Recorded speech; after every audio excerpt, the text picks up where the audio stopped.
The silent man at Buckingham Palace. Summer sun poured gently over London, warming the grey stones of Buckingham Palace. Tourists from every corner of the world gathered outside the grand gates. Some held cameras high above their heads, trying to capture the perfect shot of the palace. Others stood quietly, gazing at the royal guards in red coats and tall black hats, amazed by their stillness. The guards didn't move, they didn't blink, they didn't smile. They stood like statues, firm and proud, no matter what happened around them. It was their duty, their honor. Their silence was louder than any speech. Among the crowd that afternoon, one man stood apart. He wore no sunglasses, no flashy clothes, just a plain dark jacket, jeans, and quiet shoes. His hair was long, tied back loosely, and his beard gave him a tired, thoughtful look. Nobody seemed to notice him. But that man was Keanu Reeves. He stood still, hands in his pockets, watching the guards with quiet respect. He didn't pull out a phone. He didn't push forward like others trying to get closer. He just watched. Beside him, a small boy asked his mother, "Why don't they move?" His mother whispered, "They're not allowed to. They have to stay strong. They're trained to be like that." Keanu looked at the boy, then at the guard again. His eyes softened, because he knew something that most people didn't. He knew what it meant to carry pain in silence. He knew what it meant to stand still when everything inside you wanted to fall apart. As the crowd grew louder, someone next to him laughed and said, "These guys are like robots. I wonder if they even feel anything." Keanu didn't respond. He stepped closer to the fence. The guards remained frozen, staring straight ahead. But then, very slowly, Keanu raised his hand and saluted. It was not a dramatic salute, not a movie salute, just a simple, respectful motion from the heart. At first, nobody noticed. Then a few people turned. A hush fell over the corner of the crowd. Cameras lowered, eyes turned toward him. People began whispering, Is that Keanu Reeves?" But Keanu didn't move. His hand remained at his brow, held there not for show, but for something deeper. He held the salute for a few seconds longer, then lowered it. He turned to walk away. And then something happened. A single royal guard blinked. His eyes shifted, just for a second, toward Keanu's back. His jaw tightened. His fingers twitched slightly. And then, in a motion so subtle most didn't even notice, the guard saluted back. Just once, just for a second. But Keanu saw it. He turned slightly, nodded once, and gave the smallest smile. The crowd was stunned. Some gasped. Others just stood frozen. A few even teared up without knowing why. But something powerful had passed between two men. One in a uniform trained not to react. The other a man who had lived through fame, pain, loss, and silence and still chose kindness. What no one knew was that this guard had been fighting a battle no one could see. And Keanu's quiet gesture would become a lifeline he never expected. What followed next would unfold a story no one saw coming. The man behind the stillness's name was Thomas Ellis. He had served as a royal guard for nearly 7 years, tall, strong, and always silent. Thomas was known among his fellow guards for his discipline. Never broke posture, never responded to mocking tourists, never flinched in the rain or sun. His record was spotless. But that afternoon, something cracked open inside him. Just one simple salute, just one honest, human moment from a stranger who saw him not just the uniform, but the man beneath it. What most people didn't know was that Thomas had been carrying something heavy for months. His father, a retired British soldier, had passed away 3 weeks earlier after a long illness. They were close. His father had raised him alone, teaching him values of strength, respect, and quiet service. He never complained, never asked for praise, just like Thomas. But Thomas hadn't had the chance to say goodbye. He was on duty when his father slipped away. He stood outside the gates that day, still and silent, while his heart broke inside his chest. He didn't cry. He didn't speak. He didn't even ask for leave, because that's what his father would have done. Stood his post, no matter what. But grief isn't something you can lock away forever. It builds. Slowly. Quietly. And on that warm summer day, while holding his rifle and staring ahead, Thomas saw something in Keanu's eyes. Not pity, not curiosity, just understanding. And when Keanu saluted, it was like something opened inside Thomas's chest. He knew who that man was. He had watched his films. He had read stories about him, about how he had lost loved ones, how he had stayed humble, how he helped strangers without asking for anything in return. So when Thomas saluted back, just for a second, it wasn't a breach of duty. It was a thank you, a quiet cry of the heart that no one else could hear. After his shift ended, Thomas returned to the guard quarters. His commander, a firm but fair man named Captain Roberts, called him into the office. "I saw what happened," he said without looking up. Thomas stood straight. "Sir, I take full responsibility." But Roberts held up a hand. "I'm not here to punish you." Thomas was silent. The captain leaned back in his chair. "I was there too, Thomas. I saw the salute. I saw the man. Do you know who he was?" Thomas nodded. "Yes, sir, Keanu Reeves. And do you know what I saw?" the captain asked. Thomas waited. "I saw two men who've been through hell, choosing respect instead of silence." A long pause followed. Then the captain said, "I want to show you something." He pulled out his phone and opened a video that someone from the crowd had posted online. It was already spreading fast.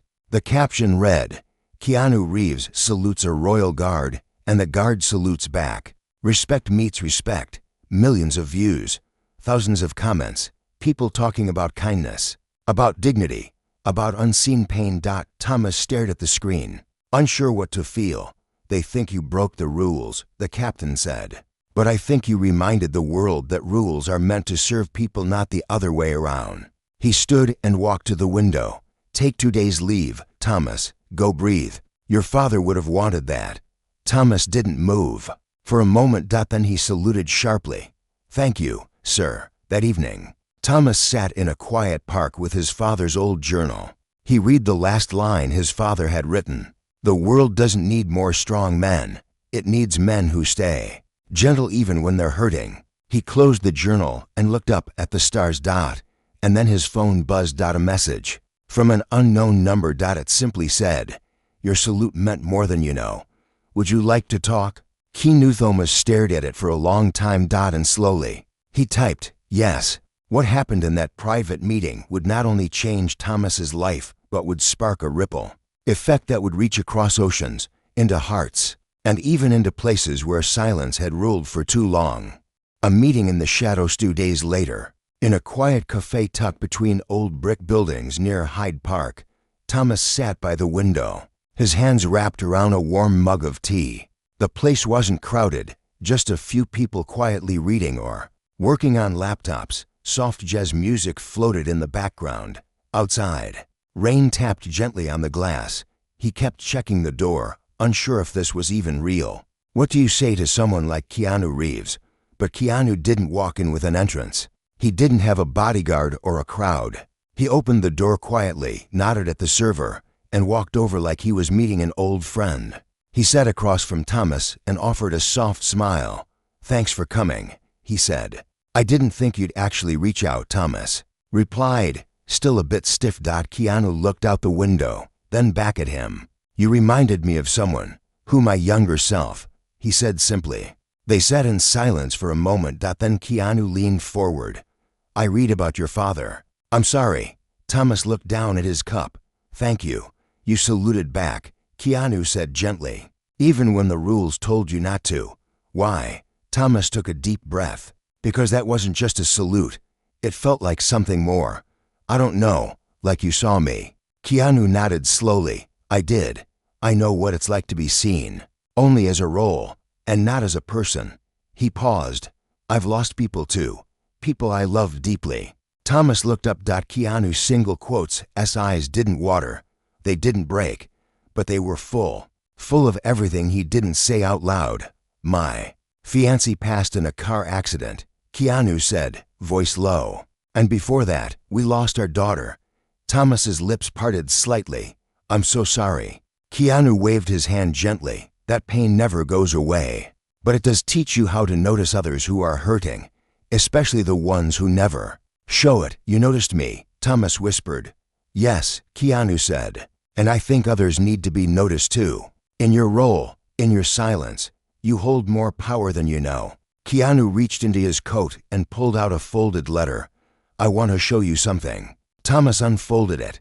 It was from a young boy named Samuel, age 12. Dear Mr. Reeves, I saw your video with the guard. My dad never talks about his feelings. But after watching that, he told me he was proud of me for the first time in years. Thank you for showing me that quiet people can still feel deeply. Thomas stared at the page. That's from a child. He asked. Yes, Keanu said. And it's not the only one. I've received over 300 letters in 2 days. People who've lost someone. People who feel invisible. Your one salute made them feel seen. Thomas leaned back, stunned. I never imagined.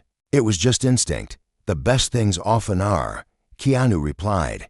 Then he looked directly at Thomas. Would you be willing to do something more? Like, what? I want to visit a military hospital tomorrow, Keanu said. And I want you to come with me.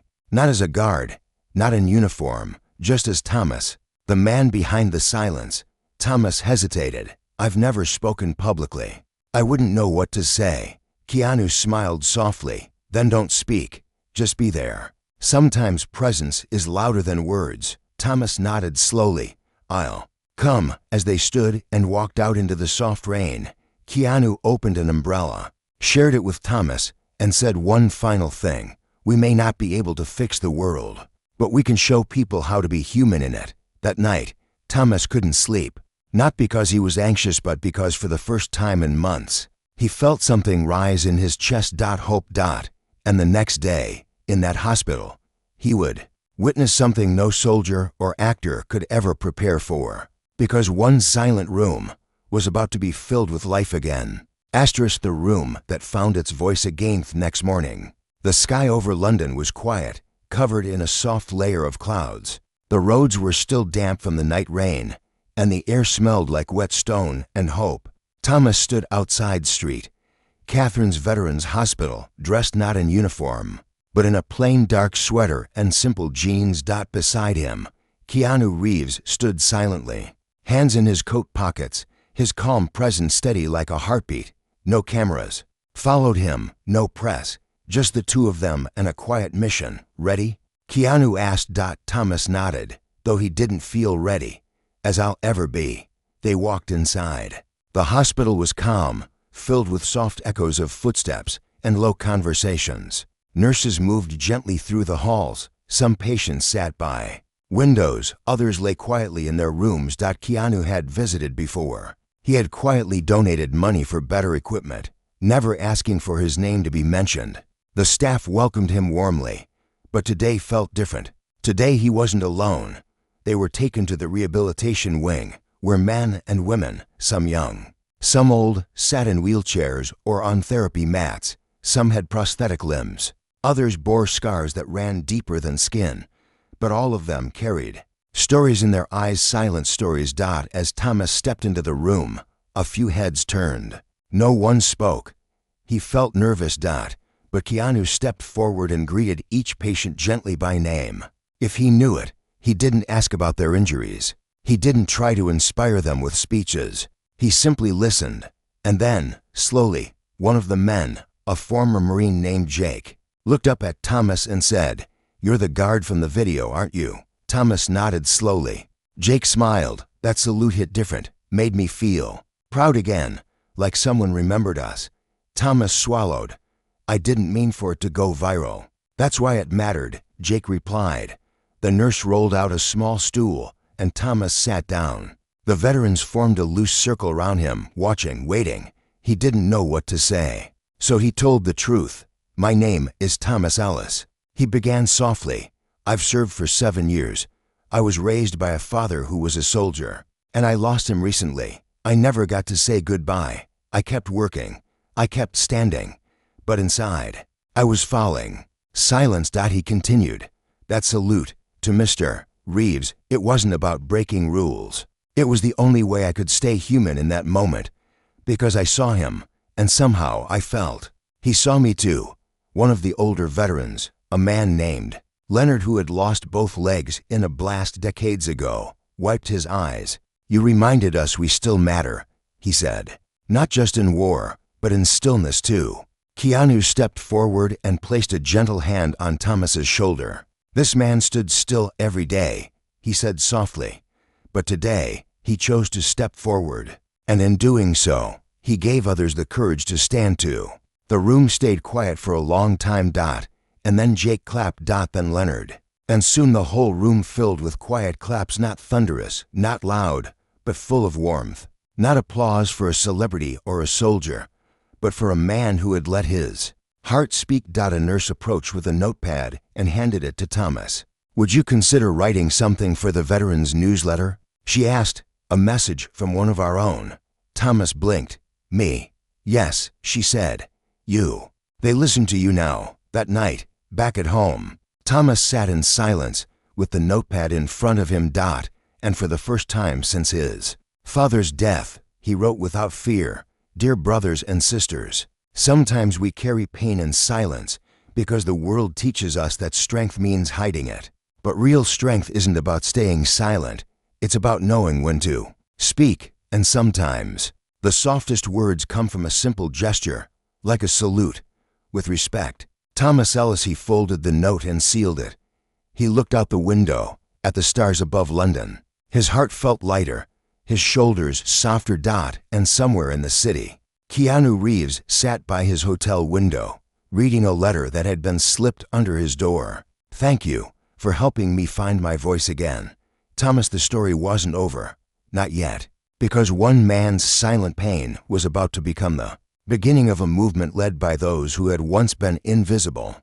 A salute heard around the world. By the time Thomas's message reached the Veterans Newsletter, no one expected what would happen next. It started quietly. A nurse pinned his handwritten letter on the bulletin board inside Street Catherine's. A few patients paused to read it. One of them, a younger veteran named Danny, took a photo of it and shared it on social media with the caption, "A former Royal Guard writes from the heart. This is the kind of strength the world needs to see."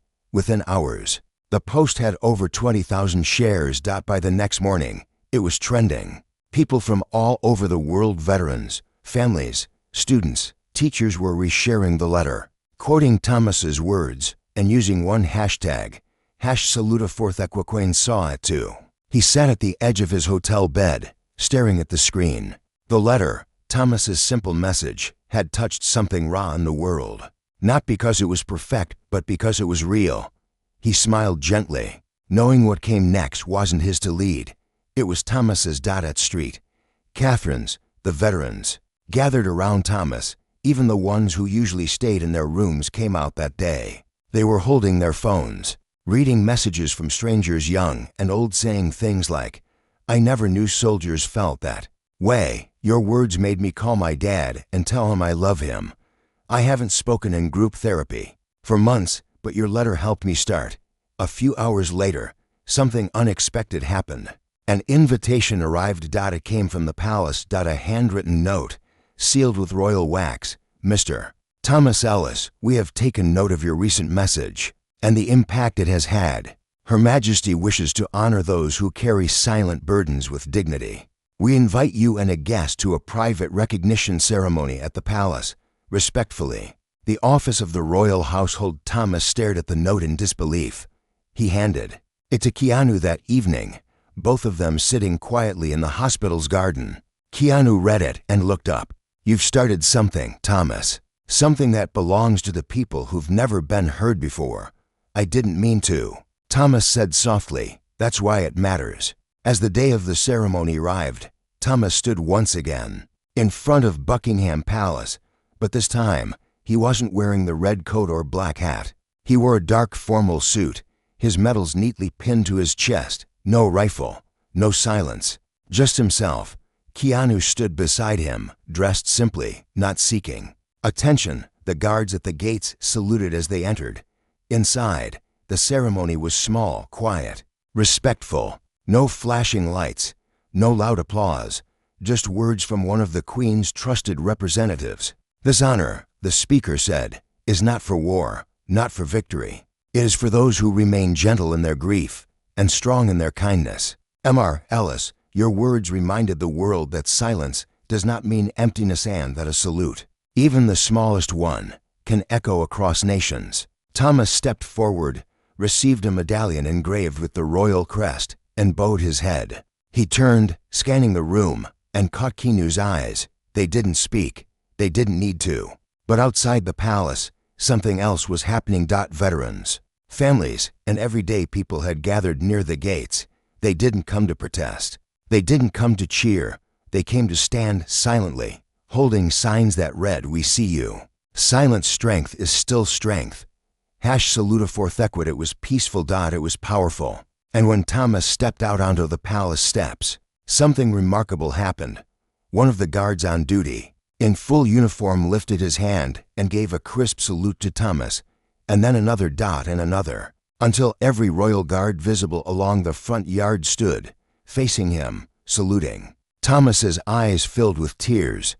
He returned the salute, slowly, with trembling fingers. Keanu placed a hand on his back. "You gave them permission," he said quietly, "to be more than just stillness." Reporters didn't know how to cover the story at first. It wasn't scandal.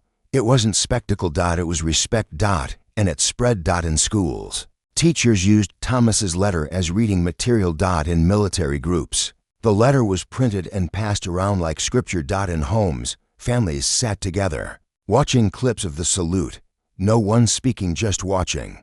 But the most powerful moment came a week later. At a veterans center in the countryside, a man who hadn't spoken since his return from war, 10 years earlier, stood in front of a group therapy session. He held Thomas's letter in his hand. His voice shook as he said, "I think it's time. I tell my story too." And with that, a door opened. One that had been locked for years. Returned to the Gatti. A month had passed since the world first watched a silent salute between a Hollywood actor and a royal guard. But the ripple hadn't faded. It had only grown stronger. Thomas Ellis had become a symbol, not of fame or glory, but of quiet strength. His name had been shared in classrooms, spoken in therapy rooms, written in articles, and whispered between fathers and sons. But through all of it, he remained the same, humble, calm, grounded. He never let the world's praise make him forget the man he was before the salute. And now, Thomas stood once more outside the gates of Buckingham Palace, not as a soldier, not as a guest, but as a man returning to the place where everything had begun. Keanu walked beside him, hands in his pockets, a soft smile on his face. The sky above was pale blue, scattered with light clouds. It was peaceful. A gentle breeze moved through the crowd that had gathered, not for spectacle, but for presence. This time, no one pushed, no one screamed. People stood quietly, holding small signs that simply said, "Thank you. You gave us courage. We remember." Thomas stepped up to the black iron fence and looked at the guards standing in their perfect rows. Just like before, silent, still, composed. He knew how they felt. He knew what it took to stand that way, even when your heart was broken inside. But then he noticed something. The guard directly in front of him had something tucked behind his uniform belt. A small piece of paper. Not regulation. Not standard. Thomas's eyes narrowed gently. The guard's eyes didn't move, but slowly, quietly. He shifted just enough for Thomas to read the words on that paper. It said, "My brother read your letter before he died. He passed peacefully. Thank you." Thomas's breath caught in his chest. He didn't move. He didn't speak. But in that moment, he understood why he had been brought on this journey. It wasn't about the salute. It was about everything that came after. He raised his hand. And saluted, slow, steady, and full of quiet love. But this time, something else happened. The crowd behind him began to raise their hands to. One by one. Men, women, children, veterans, strangers, workers, people from every walk of life began to salute, not for ceremony, not for show, but for what the salute had come to mean. Respect. Recognition. Healing. Keanu stood still, tears in his eyes, watching this moment unfold. He didn't need to lead. He didn't need to speak. He simply placed his hand gently over his heart. Then Thomas turned to Keanu. "I never thanked you properly," he said. "You didn't need to," Keanu replied. You found your voice. And now, you've helped others find theirs. A small girl, no older than 8, walked up shyly holding her father's hand. She looked up at Thomas with big brown eyes. "Are you the man who saluted the guard?" she asked. "Yes," he said gently, kneeling down to her level. She handed him a folded drawing. "I made this at school. It's for you." He unfolded it. It was a picture of two stick figures, one in a red coat, one with a long ponytail, both saluting each other. Above them, in big letters, it read, "Be kind even when you're quiet." Thomas smiled through tears. He hugged the little girl gently, whispered thank you, and stood again. As the crowd began to leave, the moment stayed in the air like music that refused to fade. Later that evening, Thomas and Keanu sat on a bench nearby, looking out at the palace. The sun began to set. "Do you think it'll last?" Thomas asked. "What?" Keanu replied. "The change." Keanu thought for a long moment. "I don't know," he said honestly, "but I do know this: somewhere tonight, someone will feel seen for the first time, and that's because you made one quiet choice." Thomas looked out over the horizon, the sky turning gold, and in that silence, with no fanfare, no speeches, no lights, he knew Keanu was right. Because change doesn't always come with noise. Sometimes it comes in the stillness. With a salute. And a heart that refuses to stay unseen.